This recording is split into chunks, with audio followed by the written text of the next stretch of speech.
ये यहाँ पे 3 दिन पहले बारिश हो चुकी है। ये मनाज़र हैं सिंध के पेरिस सक्खर के, और ये बहुत बड़ी एक मार्केट है जिसका नाम है Garibabad Saila market, main market है यहाँ पे। ये देखें मनाज़र, यहाँ पे 3 दिन पहले बारिश हुई है और अब तक ये देखें किस तरह के हालात हैं यहाँ पे।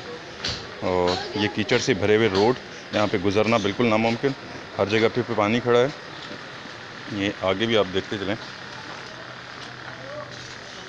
ये देखें ये हालात है। और फिर भी पुलिस पार्टी वाले कहते हैं कि हमने सक्खर को पेरिस बनाया हुआ है, हमने कराची को पेरिस बनाया। 3 दिन पहले यहाँ पे बारिश हुई थी। ये मनाज़र हैं। अब तक देखें, यहाँ पे ना मोटरसाइकिल वाला गुजर सकता है, ना पैदल कोई गुजर सकता है, ना औरतें हमारी माएँ बहनें गुजर सकती हैं। ये हालात हैं। सामने तक देखें किस तरह आपको दिखाई देगा।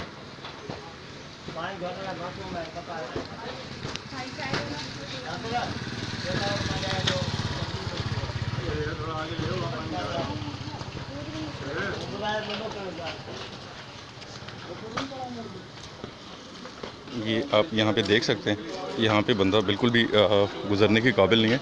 जो भी गुजरेगा ख़ुद के ऊपर कीचड़ लगेंगे। ये हालात हैं पेरिस के। ये हमारा पेरिस है, देख लें, बसों से काम हो रहा है यहाँ पे।